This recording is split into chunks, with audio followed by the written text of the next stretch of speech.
爷爷，我回来了。这牌匾的邪气，比3年前离开时更重了些。这祖传的守护纹，我已经修成了金色。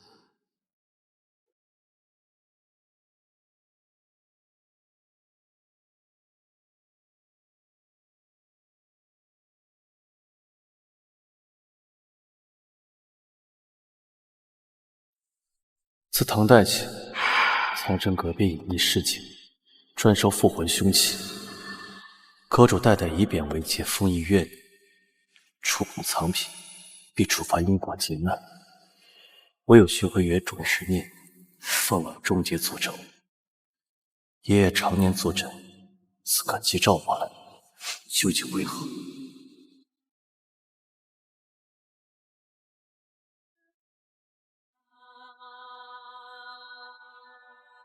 你离我远点儿！滚开！害死！这东西已经害死3个人了，我不想死，我不想死啊！李老板，那是邪物，那个邪物是有灵性的，如果那人不镇住他，他会把我们都害死的。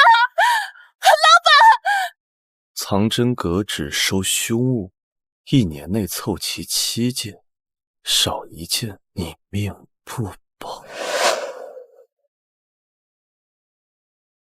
爷爷说的这7件凶物，到底是什么意思？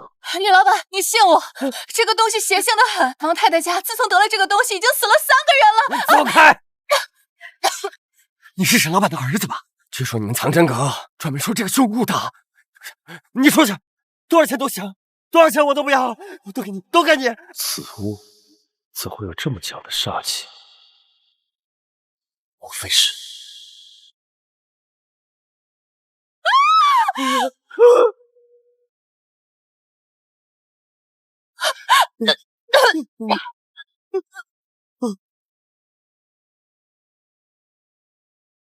？3少爷欠了命，就拿命。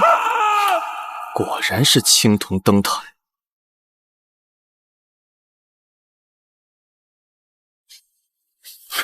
这托盘里积的不是污垢，是干涸的血迹。这颈部还有不少划痕，是被人用指甲反复抓过留下的。这每一道划痕都藏着怨气，是死者濒死前留下的。请问，这是民国23年的样式，仿的是汉代的长信宫灯，但这包浆不是普通的包浆，是用人血养出来的煞浆，每沾1条人命，浆色就深1分。你们看这托盘边缘的浆色已经快变成黑色了，再沾2条命，这灯塔的煞气就会彻底失控，到时候谁也压不住。我就说这东西邪门的很。王局长只是摸了他一下，今天就出了车祸，连尸体都没找到完整的。这东西啊，就是个催命符。2位若不介意，我愿将此物镇在此处。就这样。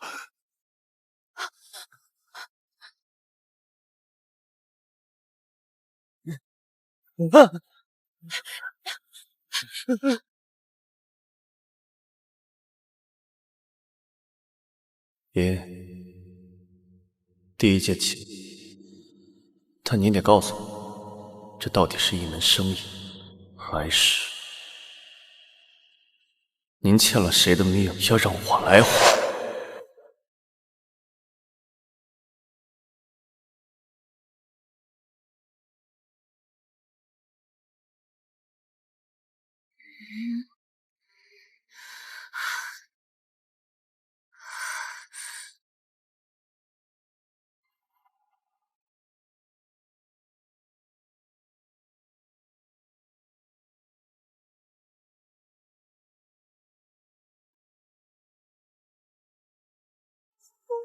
救我！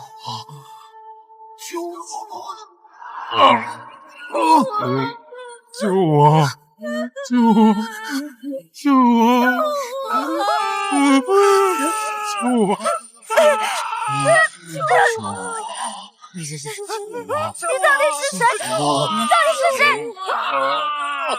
救我！救我！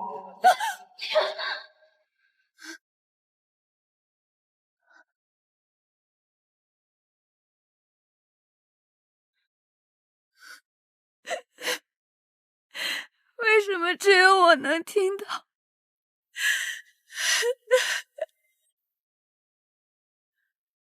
自小，妈妈就让我远离老物件，可是为什么只有我能听见？那些梦声到底是谁的？为什么我每次梦到的都是那里？难道只有去了那里，才能知道折磨我的梦魇到底是什么？妈妈，我会勇敢面对接下来的风雨。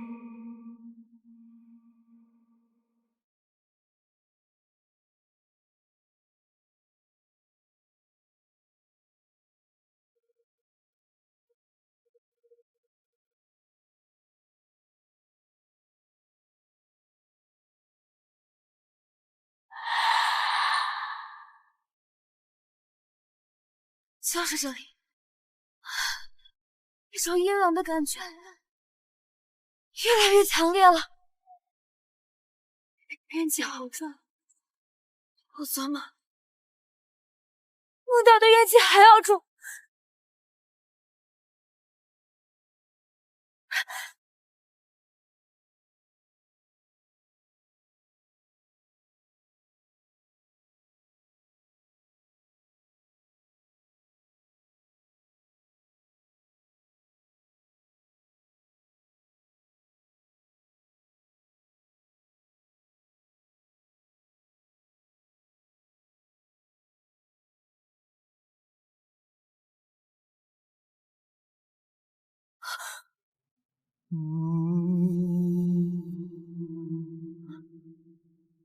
请问有什么事吗？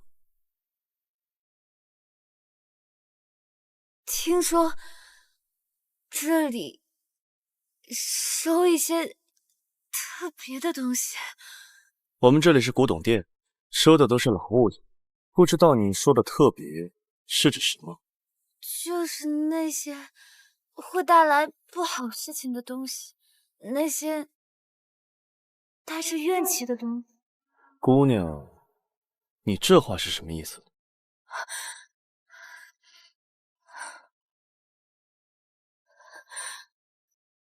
我能感觉到这里有着强烈的痛苦和怨恨，就在那个方向。你到底是什么人？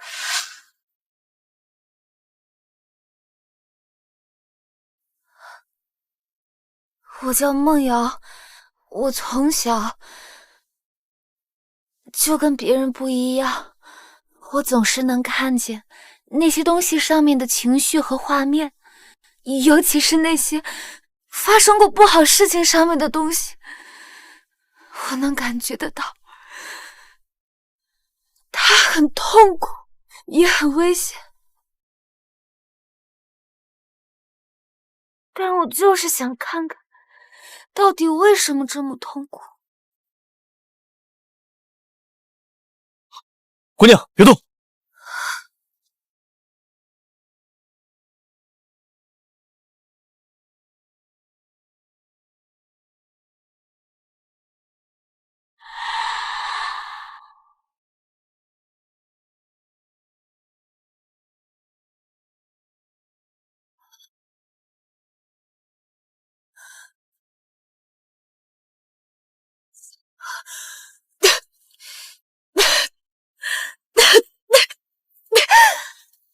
就是他，好浓的怨气，还有股烧焦的味道，有什么东西被活活烧死，还有血腥味。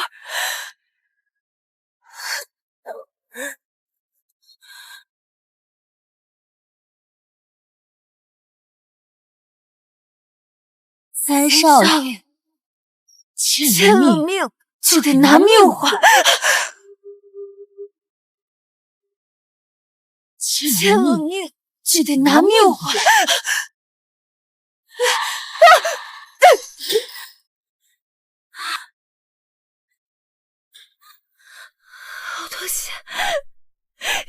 烧死在了那。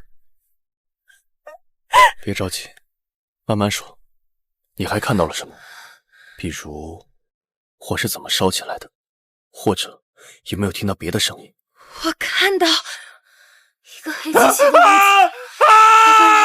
周围都是火，他一直在喊救命，但是没有人理他。救我！最后他被烧死在炭火里，里面就是这个灯台的影子。这灯台确实是在火灾中吸收了死者的怨气。你还感觉到了什么？比如火是怎么烧起来的，或者被烧死的人长什么样子？我只能感觉到无尽的痛苦和怨恨，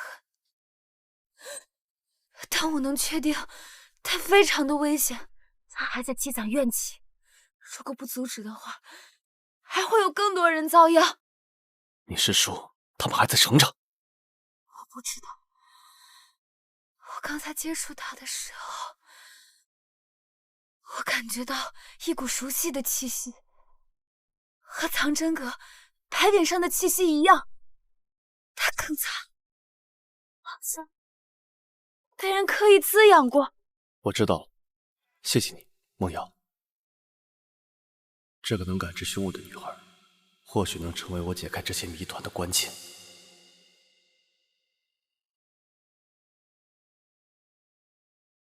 这是我的地址，如果你有什么需要确认的，或者他有什么异动，可以随时找我。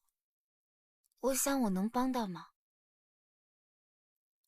你回去后用艾草煮水洗澡，能驱散你身上的邪气。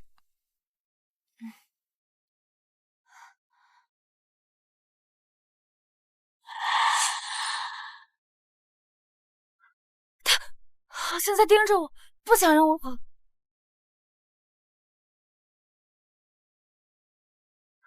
他好像在盯着我，不想让我走。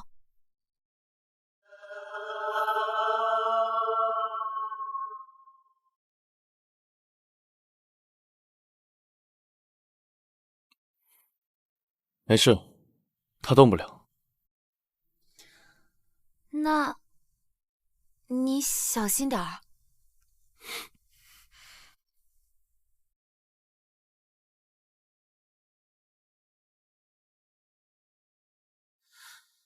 不知为何，他让我觉得很有安全感。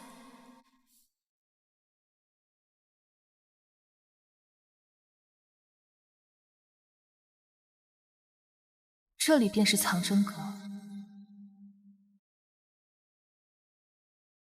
近10年悬案，皆绕其中。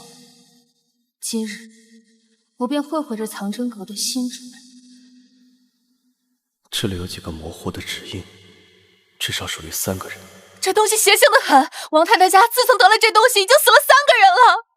和那天旗袍女人说的死了3个，完全对得上。3个人的求命痕，这倒是新的，应该是张局长留下的。边缘还没被杀气侵蚀，还得知道更确切的信息，才能判断这凶物的等级。沈先生，你身后那尊冰裂文青瓷，是宣德年间的仿品吧？你是谁？小姐突然拜访，有何见教？我名唤苏梅，我祖父与沈老先生是旧识，听闻沈先生接手了藏真阁，特来拜访。我从未听爷爷说过有这样的事情。看看这盏灯，北平王家的族徽，但里面的字是后刻的，还混着朱砂，是用来锁魂的锁魂咒。你看这个，这插画上的灯台与眼前这盏几乎一模一样。记录是这样说的：民国25年，王家藏起的，3个月内死了7人。民国25年，王家藏起的，3个月内死了7人，皆坟壁。7人，7件凶物。您知道王家的事？我祖父曾是王家的账房先生，当年王家被一场大火烧得精光，只有这盏灯台被救火队挖了出来，后来辗转不知流落何处。我想起一些事。这位是苏梅姑娘，是沈先生的朋友。我昨天梦到这个男人，他举着灯台往火里扔，他在笑。灯台在火里反而更亮了。你们看，这背影是不是很像王家三少爷王成宇？传闻他当年为了夺家产，想要放火烧死大哥和父亲。大哥，别怪我，家产早晚是我的。最后自己却在书房被烧死。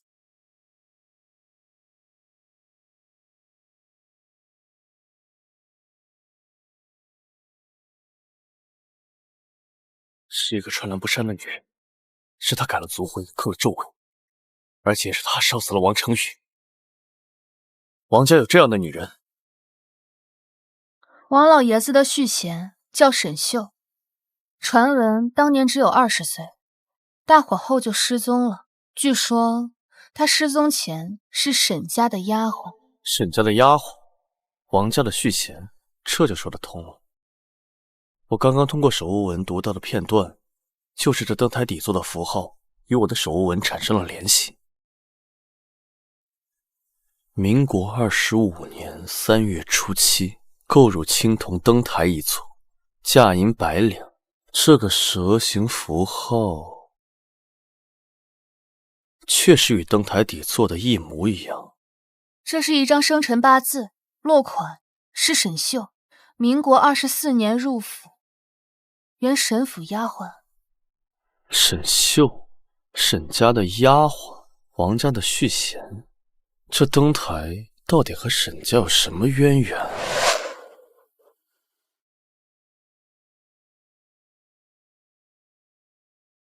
沈先生，若是想查当年的事，我可以回去帮忙翻王家的旧账册。不过，这姑娘体质特殊，最好还是少接近凶物。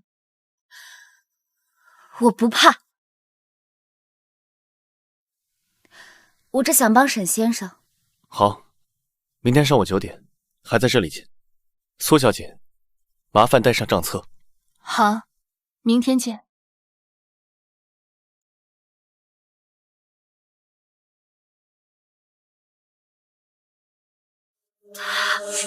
刚才好像说沈家欠我的。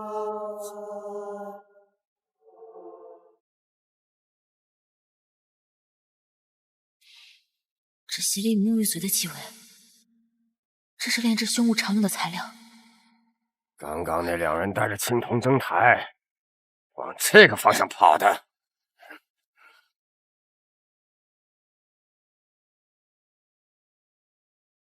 等等，有动静！人在使埋伏，杀了他！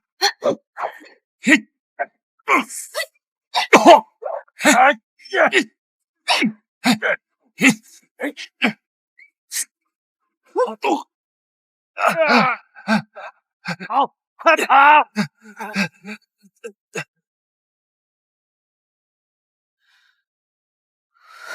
月影堂的人，他们偶尔盯上了藏真阁。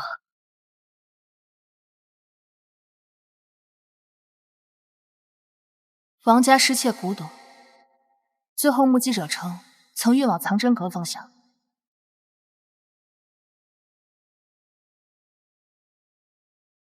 藏真阁里有圣人的气息，是他回来了。若藏真阁出现危险，即刻前往，保护沈家后人。遵命。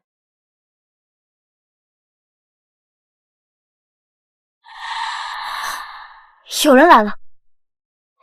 沈先生在吗？我就是沈燕，请问你是？我是周青，我的父亲是沈老先生的旧伯。沈老先生失踪前，命我护你周全。这令牌我小时候好像在爷爷的书房见过，当时他说这是他最信任的人才能持有的。我爷爷他到底是什么人？这藏真阁这些凶物到底是什么意思？沈老先生的失踪，恐怕都与掠影堂有关，而这藏真阁的凶物，正是他们觊觎的目标。掠影堂，周姑娘刚才提到掠影堂，可否详细说说？我曾在古籍中看到过记载，似乎与不少离奇事件有关。他们是……这位是梦瑶，能感知凶恶的情绪；这位是苏梅，对古镜的历史颇有研究。掠影堂是个凶恶的组织，他们专以凶物为主，他们妄图想用凶物炼煞，实现隐身。而你爷爷沈先生一直默默地与他们对抗，他收集这些凶物，也是为了不让这些东西落入他们的手中。而这藏真阁，也是他最后的防线。你们看，这里记载着掠影堂曾在民国25年潜入王家，似乎就是为了这盏灯台，只是后来不知为何没能得手。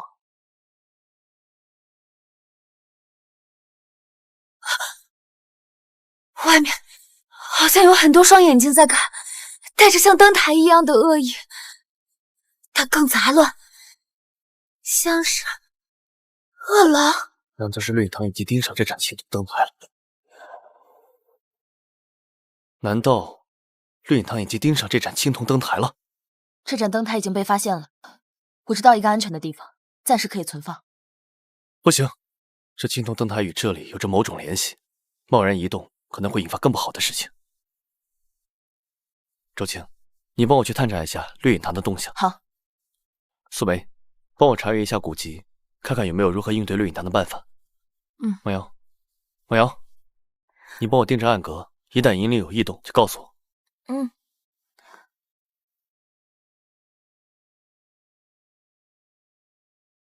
不管你背后藏着多少秘密，我都一定会查清楚，也一定会保护好你，不让掠影堂得逞。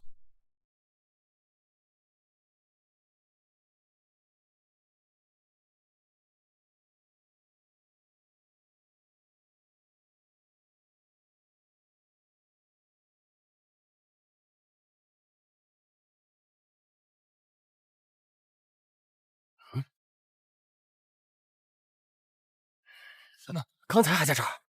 沈爷爷教的障眼法果然有效。这浸过纯阳血的腾云巅，确实能屏蔽凶物邪气的追踪，也能误导追踪者的判断。沈爷爷曾说过，王家地窖藏着秘密，我是不是该去王家旧址看看？说不定能找到有关掠影堂的线索。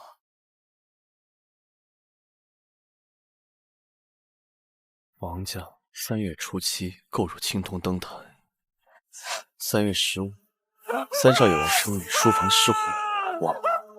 3月念2，王老爷子王这个遗体从火场找到。3月念9，大少爷王成宗失误，在柴府被发现亡了。这灯台从他手里开始吃人，太诡异了。沈先生，让我帮你吧。不用，梦瑶，这灯台太凶险了，我不想你伤到自己。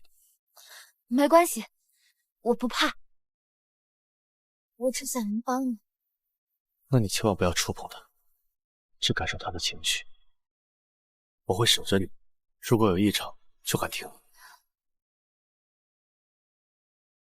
上香气，好冷，还有人呢，还有人在笑，是那种阴冷的笑声。可以了，可以了。找到了，民国25年3月，王成宇为夺家产，夜烧主屋，欲杀父弑兄。火起后，王成宇反被焚于书房。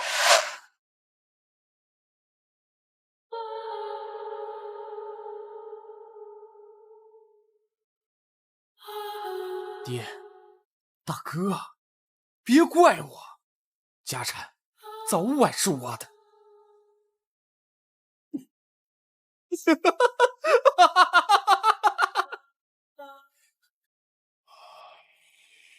沈秀，三少爷放了火就想走？滚开！你一个臭妖还想拦住我？哦，我知道，原来你们沈家和掠影堂一直在勾结。这个灯台根本就不是古董，是……三少爷，月影堂的规矩，欠了命就得还命。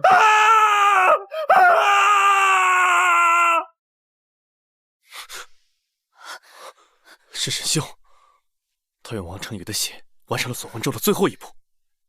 这灯台的黑垢，都是冤魂炼化的怨气。这灯台的黑垢，都是冤魂炼化的怨气。他们被人下了诅咒，每死一个人，灯台的怨气就重一分。北平异闻录里有记载，是血祭灯咒。书上说，这种诅咒会逐户索命，以家族成员性命献祭，可将怨气封入灯台，死者的怨气会变成灯台的养料，使其成为操控生死的凶物。对，是王成宇先杀了父亲和大哥，然后放了火。可推他进火里的是沈秀，他嘴里说了什么？绿影堂的规矩，欠了命就得用命来还。沈秀果然与绿影堂有关。我祖父的杂录里提过，沈秀进王家前，曾在绿影堂的城南码头盘踞过半年。所以是绿影堂利用沈秀，借王成宇的恶行，用这灯台下了诅咒。王家灭门，既是内斗，也是绿影堂的报复。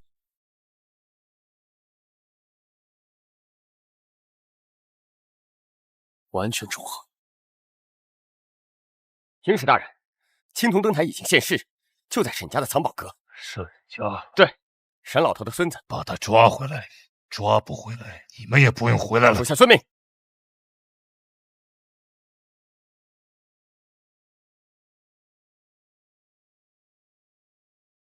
这东西的邪性越来越重。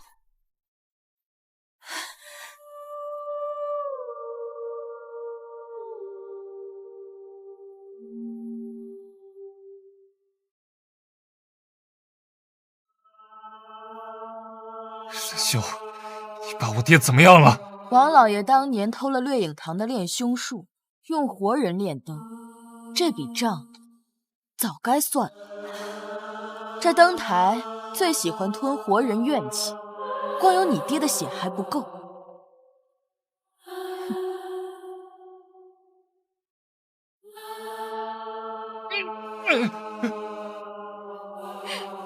你和猎影堂害死我们全家！血祭灯咒，以命还命，少一个都不行。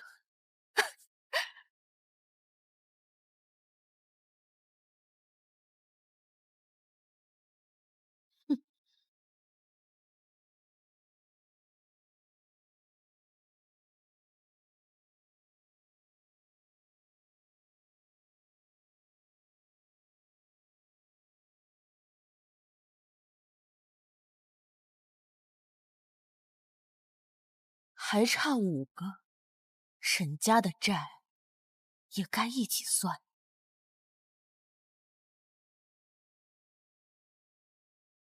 这是王承宗残留下的，沈秀故意把他的怨气封在灯台里，就是为了今天。还有王老爷子，他不是被烧死的，是被沈秀用灯台吸干了精血。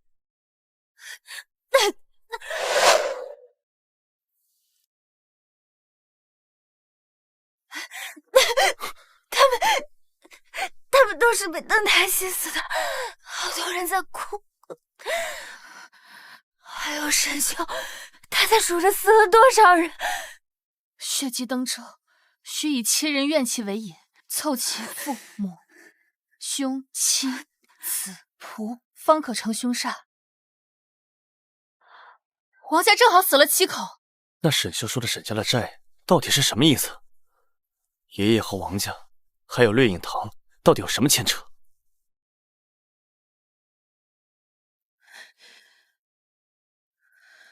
我刚才去了趟王家旧址，发现地窖没有被烧透。我在入口发现了这个，这上面的怨气好像在指引方向，里面好像藏着什么东西，只有找到它，才能变得完整。沈秀把破解的关键藏在了王家地窖，这木盒子上也写着王氏命脉。沈秀把木盒子锁在一个铁柜里，柜门上画着和灯台底座一样的符号。应该是王家的传家玉佩。宗谱里说，那玉佩能镇邪祟、破诅咒，沈修肯定知道它的用处。苏梅，准备好古籍，明天去王家地窖。不管绿影堂和沈修是什么关系，爷爷当年收下这灯台，绝对不止收藏这么简单。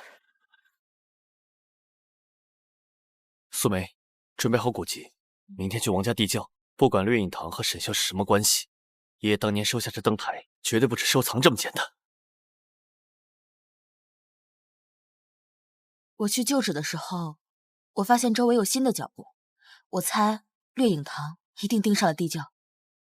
他在警告我，绿影堂可能知道我们要去地窖，不管他们来多少人，我们必须拿到玉佩，不仅是为了解开诅咒，更是为了查清爷爷的秘密。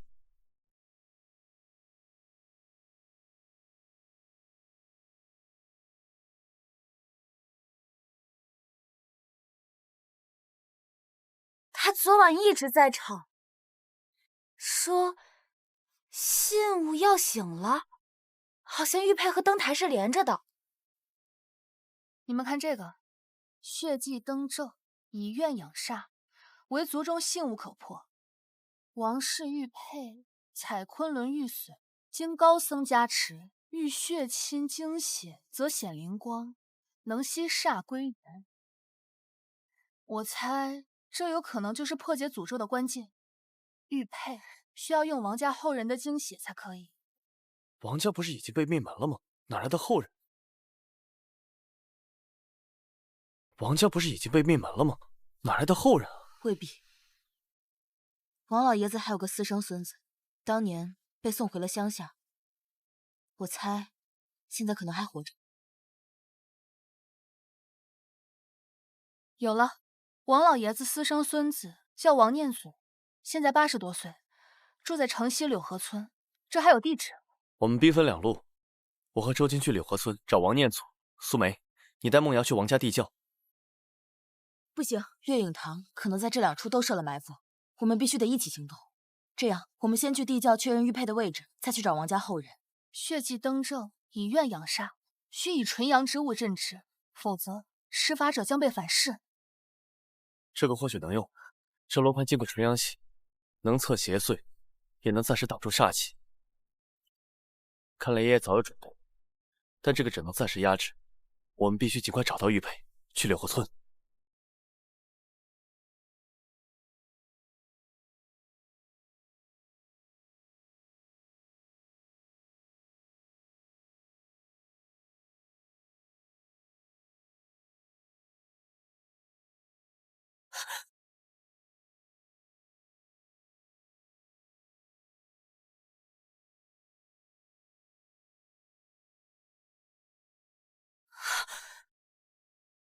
好像很恐惧，他很害怕柳河村，他对这个地名很抵触，那里一定有克制他的东西。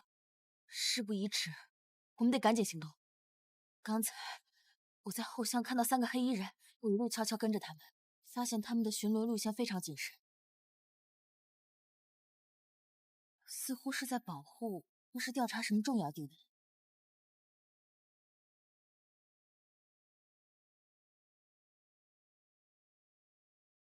他们的腰间都挂着蛇形符，他们肯定是摸到附近了。桃木钉还刻着手物纹，这是要……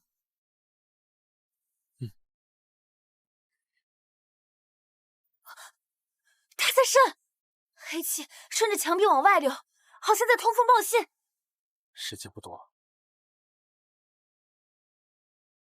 要尽快拿到玉佩，去找王家后人。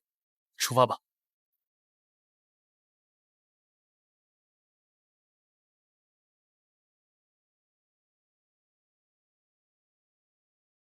怎么了，梦瑶？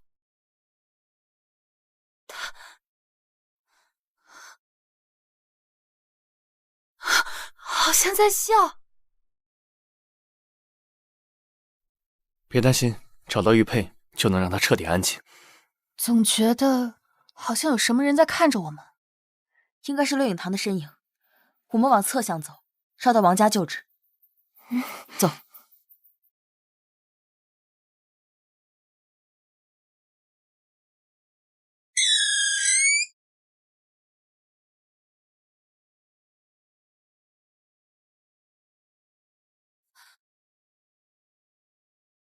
这是地窖入口。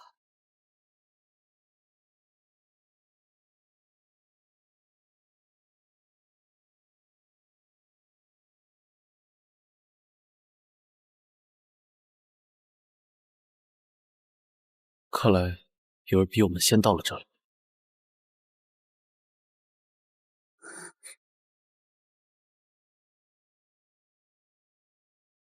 这里的气息好重，比灯台的怨气还重。苏梅，下去后你跟我负责警戒。沈烟，一会儿你带梦瑶去开门，动作要快。王家的东西谁也别想动。他们来了，你们先下去，我断后。手无文可以帮咱们拖延一点时间。他们来了，你们先下去，我断后。手无文可以帮咱们拖延一点时间。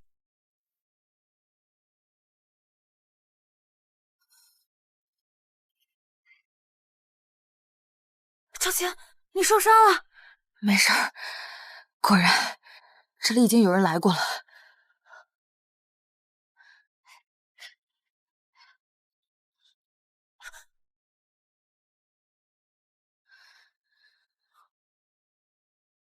周青，你受伤了？怎么回事？怎么伤得这么重？没事儿，此地不宜久留，我们得赶紧走。那我们快走吧。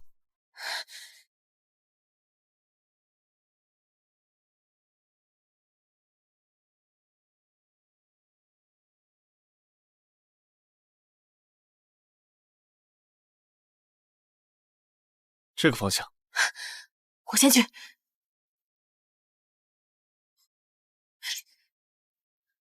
进。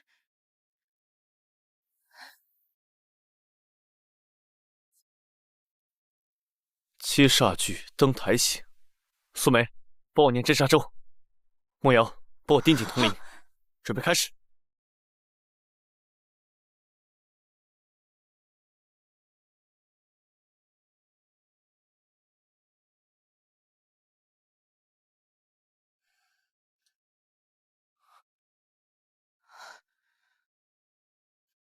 除了玉佩，还有本日记。有人入侵，快查！快走！走，走！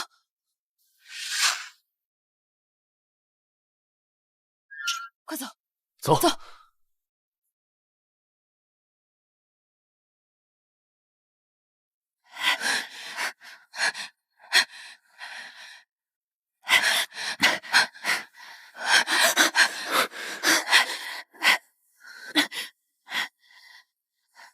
这是通风口，快！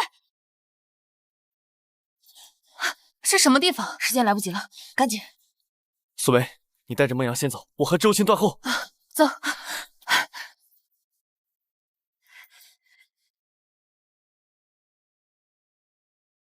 那边看看，这边人呢？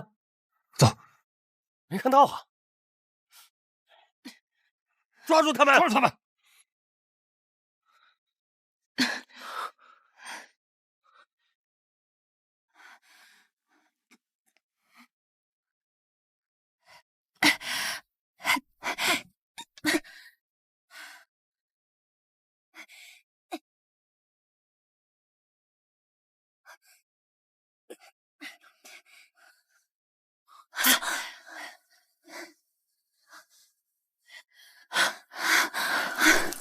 还好日记和玉佩都在。快！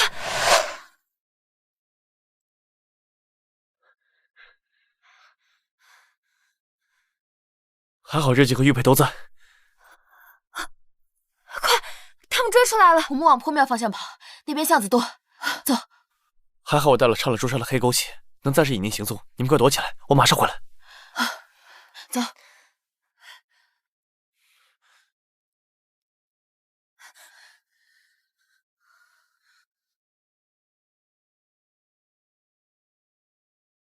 这能行吗？他们反应不行。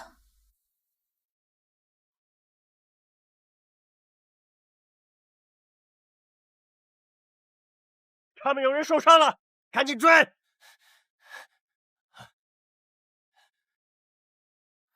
在这边追！看，走。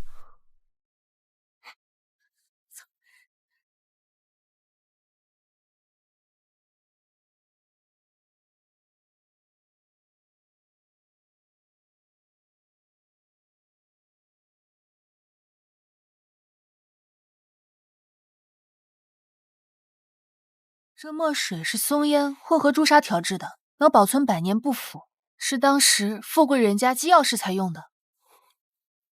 民国22年3月，于从南阳商人处得炼凶术残卷，不知是福是祸。23年冬，试炼活人灯以童男血似青铜，登城之日，竟照出亡妻鬼影，于之已入歧途，然悔之晚矣。报应，报应啊！报应啊！以童男血似青铜，登城之日，竟照出亡妻鬼影，于之已入歧途，然悔之晚矣。活人灯是炼凶术里的禁术，如果用活人的精血炼制灯台的话，会吸收怨气，导致反噬。民国24年5月，绿影堂堂主找上门，说炼凶术是他们的祖传秘典，于偷了他们的镇堂之宝来炼灯，是亵渎神灵，要王家7口性命抵债。为首的黑衣人说，这盏灯就是诅咒的开始。看来烈影堂，他的目的不是别人，是王家后人，报复王家，偷了他们的东西。他们还说，每死一个家人，灯台的邪气就重1分。于不敢告诉孩子们真相，只能看着他们一个个。最后这点字实在看不清了，只能看得清楚沈家对不起几个字。搜，他们肯定跑不远。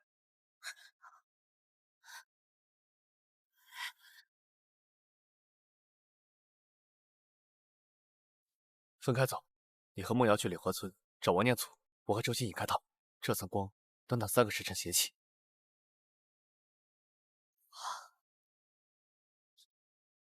走，走，走。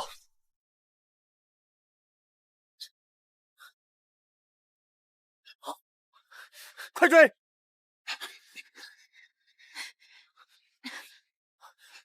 交出玉佩，堂主有令，要留活口。我们分开走，你去柳河村找梦瑶，我来引开他们。那你的伤？这点伤死不了。这个哨子，你紧急的时候吹响它，我会找到你的。追！追！你去追他。好。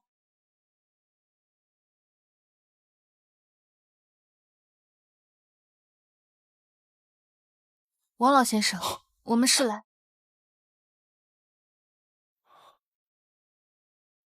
这玉佩，你们从哪儿来的？他在等您的血，只有您能激活他，破解王家的诅咒。哎呦，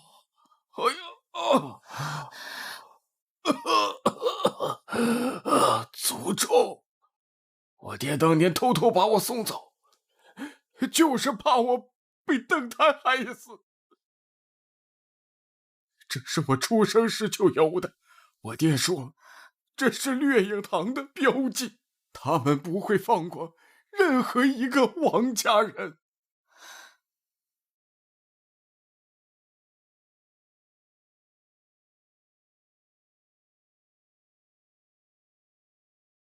沈老爷子多次劝诫我毁掉掉灯台和炼凶术，但我还需借着灯台和法术一用。说他看到这笔记，求他护我孙子一命，别让王家断了根。原来爷爷早就知道真相，他收下这灯台就是为了保护王念祖。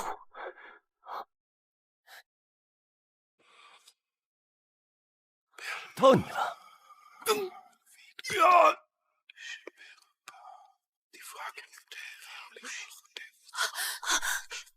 玉佩，他在吸您的血。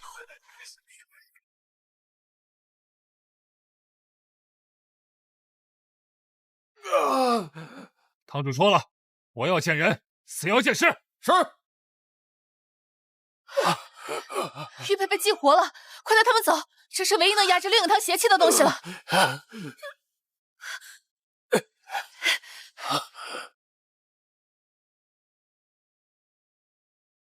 人怎么跑了？给我追！原来沈老头早就知道内情，他护着王家的孽种，就是跟我们掠影堂作对。你们已经杀了王家6口人了，还不够吗？不够。炼凶术一直在沈老头手里，那灯台血咒的秘密，你爷爷一直都知道，对不对？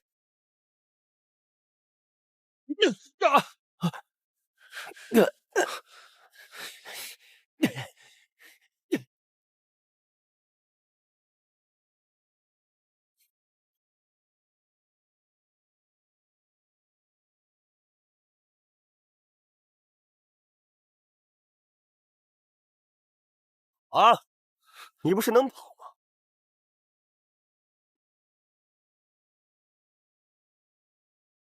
你不是能跑吗？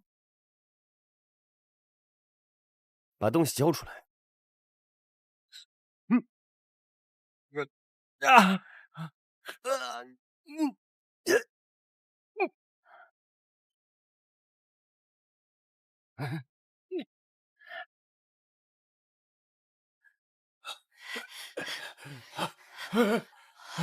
姑娘，姑娘，我一把年纪了，这东西认生，你们带着能保命。你们快走，走吧，你们快走吧！不行，哎呀，不行，走。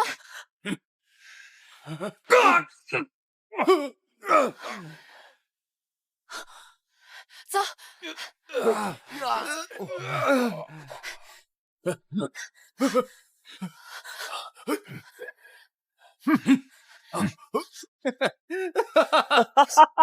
你这东西一天只能用一次，今天已经没用了。上！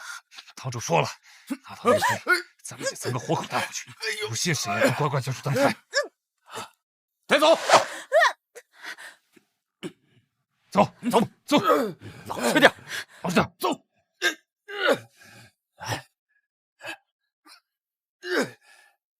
堂主，人带到了。很好，押进壳里。押进去。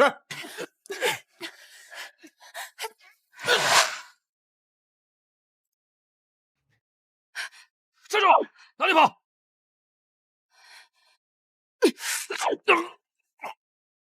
月影堂的杂碎，就这点本事？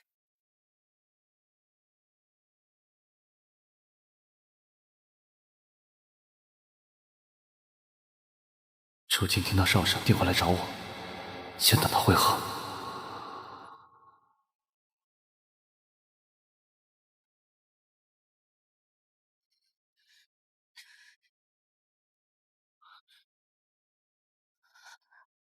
沈夜，我刚才听到哨声，我就赶过来了。你没事吧？我没事，多亏了这个，把脸跟丢了，但肯定还在这附近转悠。你没事吧？没事。我们得回藏真阁守着灯台，不然掠影堂的人肯定会捷足先登。我跟梦瑶他们讲一下，找到王念祖之后就带回藏真阁。走吧。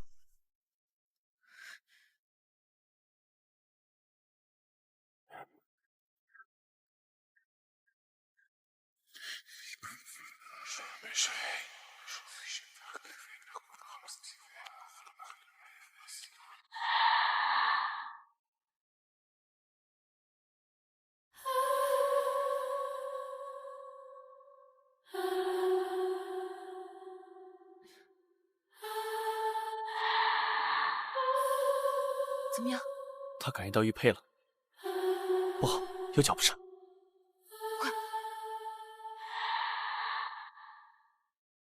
动了！桃木钉松了，之前留下的屏障快撑不住了。搜仔细点，灯台肯定在里面。那密室，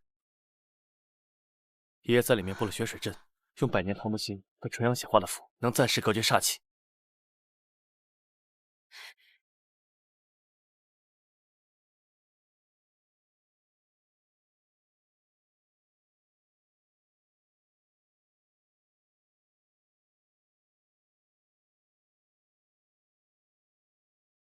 这是爷爷教我的子母符，能暂时隔绝煞气。能撑多久？1盏茶的时间。爷爷在墙壁上面钉着镇煞钉，等下我们激活它，能困住他们一阵子。做不到！给我撒！我相信他们能把灯台藏上天。不知道梦瑶他们那边怎么样了？等梦瑶他们带着王念祖和玉佩回来，我们就启动破解仪式。不知道爷爷当年收下这灯台，是为了保护王念祖，还是另有隐情？都给我搜仔细点！不信他们能把灯台藏上天！他们好像在砸博古架，那上面摆着镇煞铃，要是被砸坏了，我们……难道说……不对劲，不对劲！月影堂的人不可能这么快撤，说不定有更大的阴谋。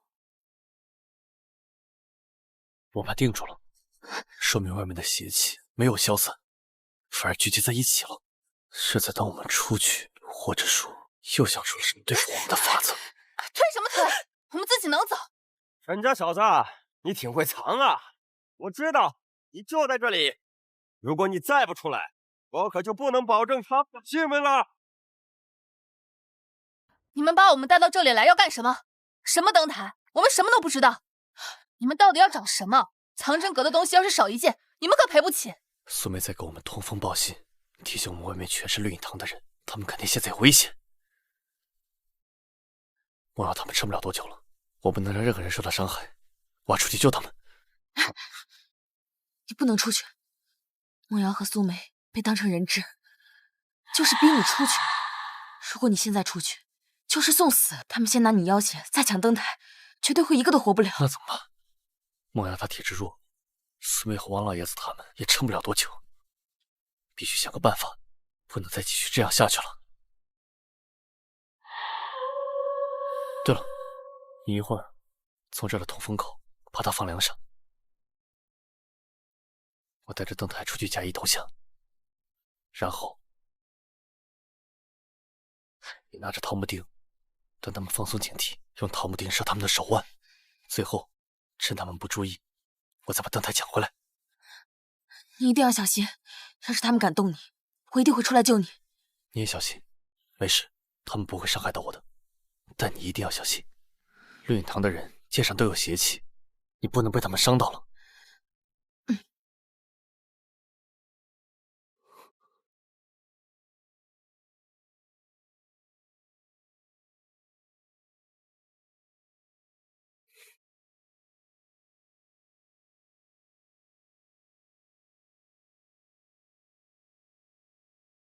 沈家小子，你倒是会躲呀！血祭登咒缺个长者魂，这老头又正好是王家的后裔。你要再不把灯台交出来，我就用他的血引灯台出现了。沈小子，你别出来，别上他的当，我无所谓，你别出来。沈爷，你别出来！少废话！再不说灯台在哪儿，我就卸了他的胳膊。别碰他！我好像知道灯台在哪儿，就在书房里。放屁！整个屋子我们都搜过了，你真是不见棺材不落泪呀！动手！等等，我来了。啊！算你识相，赶快把灯台交出来，我就放他们走。记着，活着离开。灯台可以给你，但你要放了他们。要是他们少一根头发，我就算把灯台毁了都不会交给你。灯台可以给你，但你要放了他们。要是他们少一根头发，我就算把灯台毁了都不会交给你。你们这些畜生，想拿我要挟沈小子，做梦！少啰嗦！今天这血祭成也得成，不成也得成。我说到10，再不把灯台交出来，割了这老头子的脖子！等等，我知道怎么样才能让灯台认主。沈烨，你别冲动，我们配合他们。那灯台给你们，现在放了他们。你们要的是灯台，没必要伤人。别急，这灯台有煞气，小姐被他的煞气反噬，不如先把苏梅放了，他会查阅古籍，能帮你们稳住灯台。把那个穿旗袍的女人放开，让她过来。记着，别耍花样。把我书香给我。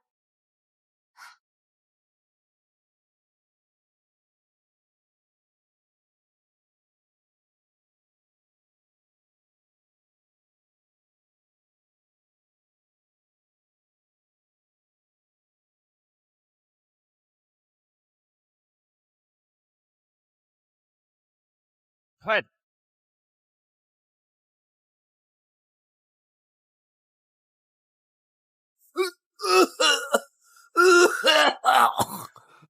我喘不过气儿了，水，我要喝水。去拿瓶水去，快！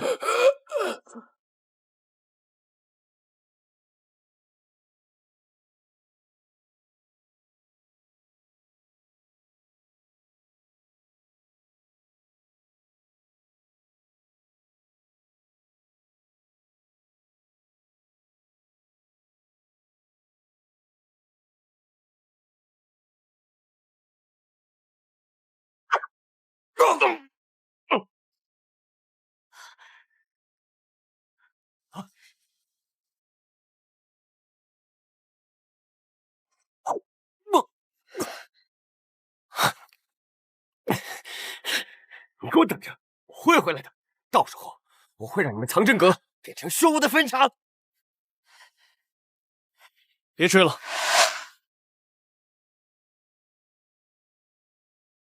这是我爹当年偷偷给我的王室祖训，里面记着破除诅咒的步骤，必须使用玉佩和灯台里的蛇形符号对齐，再以血亲精血激活。月圆之夜，血亲精血，玉佩归位。今天就是月圆之夜，王老爷子，您的血。为了王家的冤魂，我不能再躲了。守住入口，等下启动仪式时，寿无纹会暂时无法形成屏障。我们必须撑到玉佩与灯台完全共鸣。你放心，只要我还有力气，我就不会让他们进来。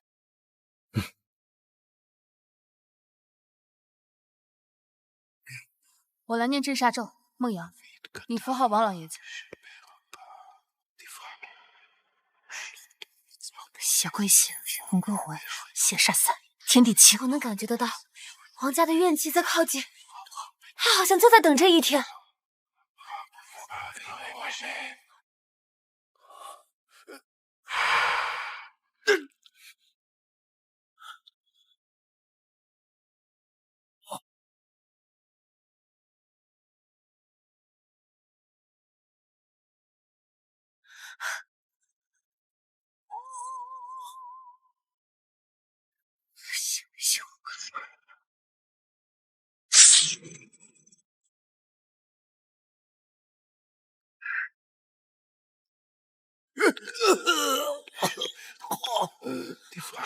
王老，您没事吧？我爹说，这诅咒会反噬血亲，我能撑住，别担心，继续。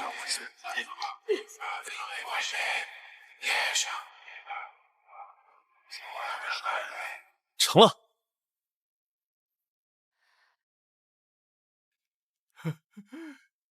终于能给王家列祖列宗一个交代了。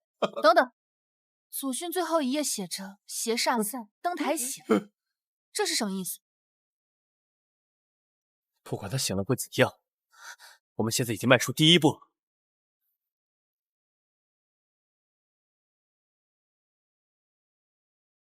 祖训上讲，玉佩归位后，蓄4件纯阳之物，镇住东南西北4角，形成锁煞阵。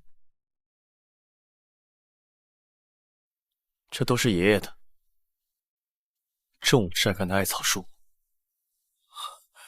经过朱砂的桃木剑，黄铜罗盘，外加多年的铜铃。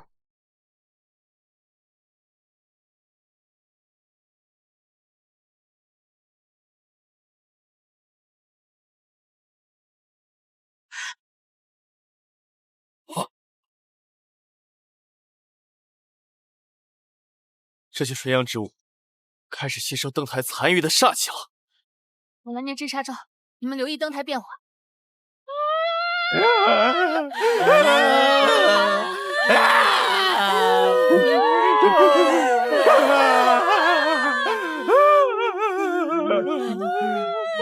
不对，这不是怨气消散，这是煞气反噬啊！不好，是令影堂做的手脚，他们的身上掺了噬魂烟。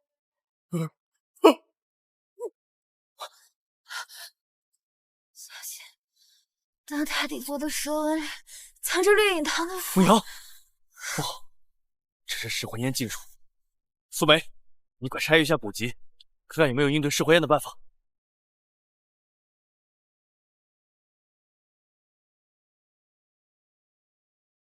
以守物文为宜，纯阳之物，听令。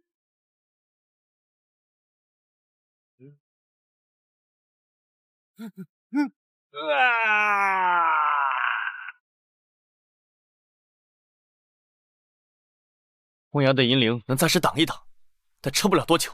我们得先把他救醒，再想破解凶煞的办法。书上说可以用凝神草煎水灌服，但是凝神草只有城南古寺的后院才有，现在去采。这是爷爷当年用凝神草和朱山炼的凝神丹，应该管用。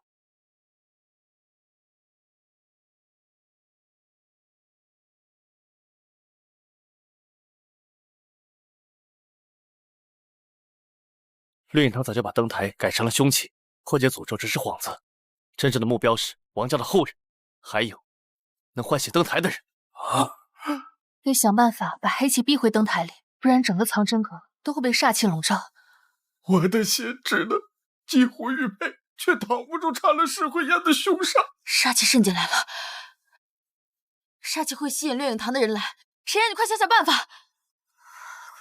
快跑！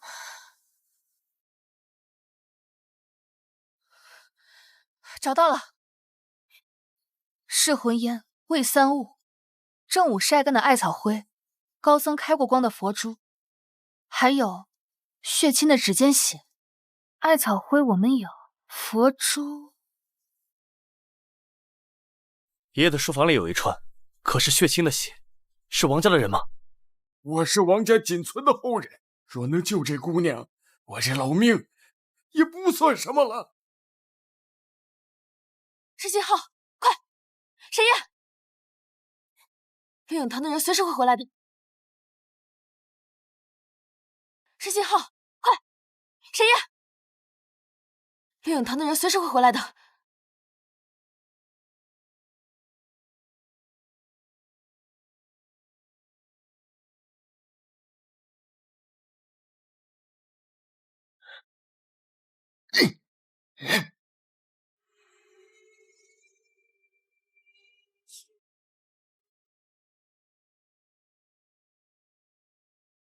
哦，对，还有一个条件，要让梦瑶接触灯台的蛇形符号，让他的神智与灯台的怨气对抗，才能顺利醒过来。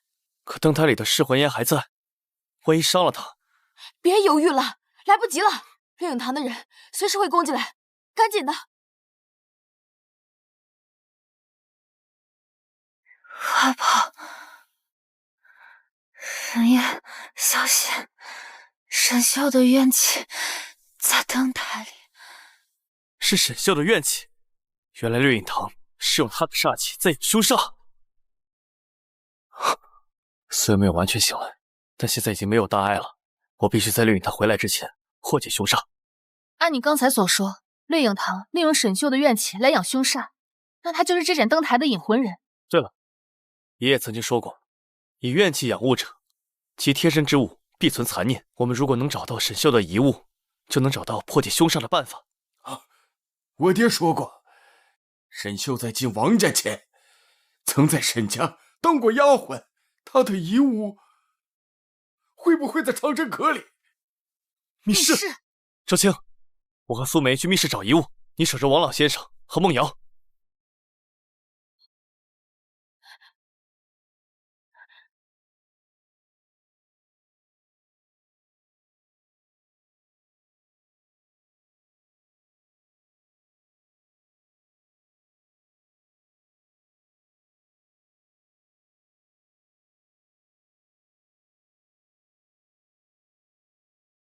应该是这里，这里的气脉和灯台同源，但更纯，手纹不会骗我。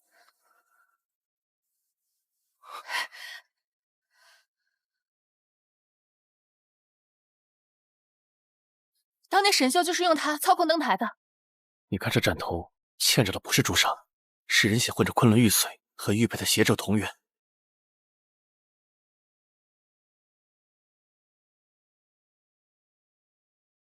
走。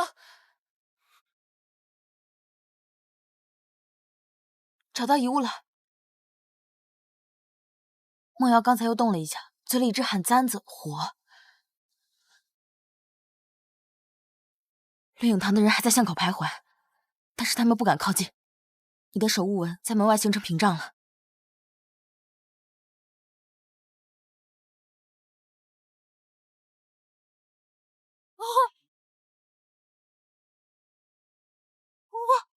好多火，一直在哭。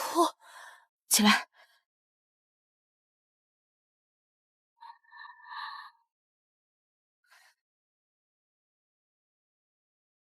这里有写，当年掠影堂为了逼迫沈秀，要用他的怨气当锁，困死王家满门。现在要么用灯台咒杀王家，要么用你弟弟来换你，你自己选。我选，不要碰我弟弟。这个是昆仑玉髓粉末，拿着的，用这个混着你的血，刻在灯台底座，锁魂咒才会生效。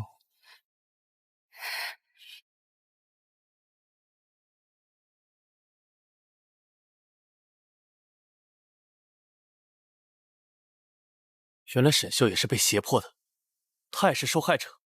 守纹又读到了什么？守纹有感应到，绿影堂想利用沈秀的怨气来养凶煞，所以就将他锁在了灯台里，和王家人的怨气缠在一起。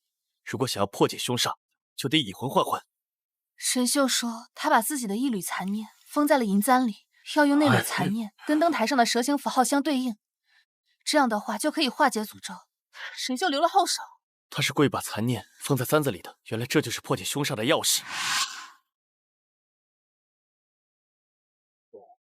沈秀，我知道你被绿影堂胁迫，跟我走，我帮你解脱。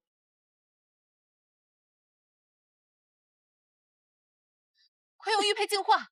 王家欠的债该清了。血鬼血魂鬼魂。那边找了吗？我去看看。走。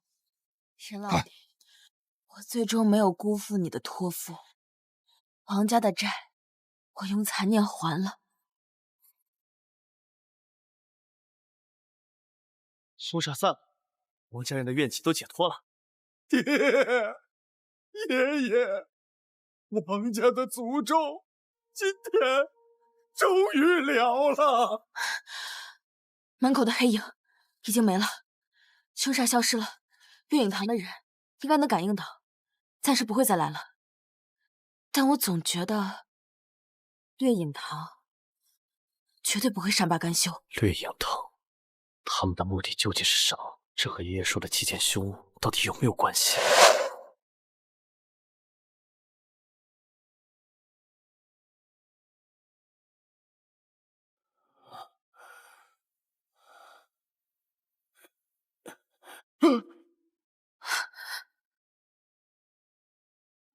王兄，这活人灯是禁术啊，用男童血来炼灯，这可是要遭天谴的。我也是没办法，这南阳商人说，只有这灯才能救人。我太想他了，所以我想试试。这灯煞气太重了，这掠影堂的人不会善罢甘休的。这本残卷我先替你收着，它至少能保你王家后人一命啊！有劳了。王进之当年炼制灯台，是为复活他已故的妻子，结果一不小心被绿影堂利用。爷爷当年劝王老爷子毁了灯台，没成，就承诺会护住王家后人。原来沈爷爷当年收下炼凶术残卷，不仅是为了压制凶煞，更是为了兑现王老爷子的承诺。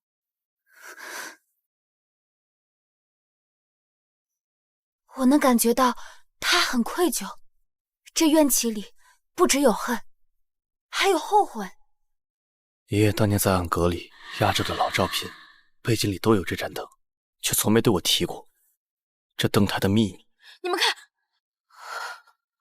灯台颈部不只有王成宇的划痕，还有一道更浅的，像是被刀划刻的。史无文刚才读到，这道划痕是爷爷画的。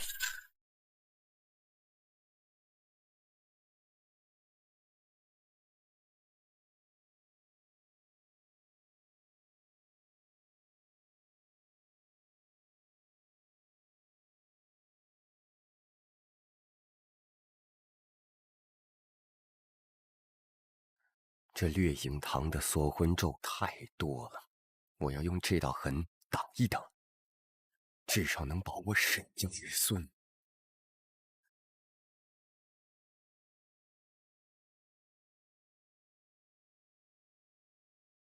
素为炼凶术，看来这掠影堂目标不只是这灯台啊！这是我唯一的后路，你一定要守好。那你就不怕掠影堂发现了？我早已将生死抛在脑后，只盼着有一天，有人能解开这诅咒，还王家，也还我一个清白。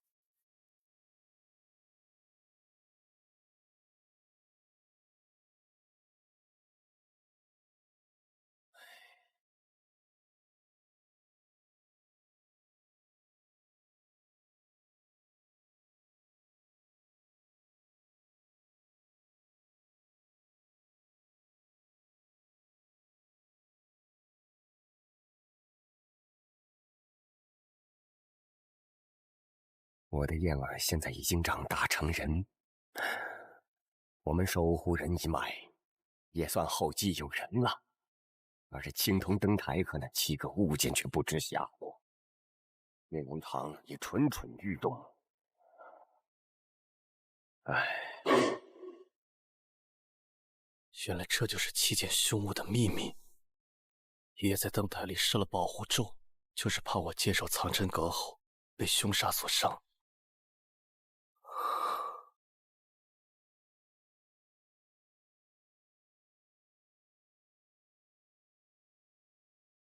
王老爷子，这枚玉佩是王家的东西，应该留在你手里。我爹说过，你爷爷当年救过沈秀的命。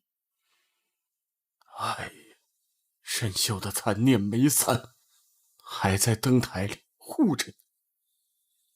他也是个受害者，而且他的手札里还记着掠影堂的其他据点，或许能帮你找到你爷爷的下落。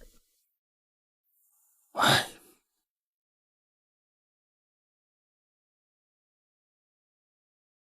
不好，巷口有动静，听上去像是窥探，不是掠影堂的人。不管是掠影堂，还是基于凶物的秘密，还有爷爷的下落，我都一定会查清楚。爷爷没完成的事，我来完成。那就有要事来找藏真阁的主人。我就是沈燕。10年前给我一块玉佩，让我交给能解开王家灯台的人。他说你想找他，就去黑石镇的守凶物留第2件凶物的线索。爷爷的下落，该说的都在令牌里，剩下的得靠你自己去找。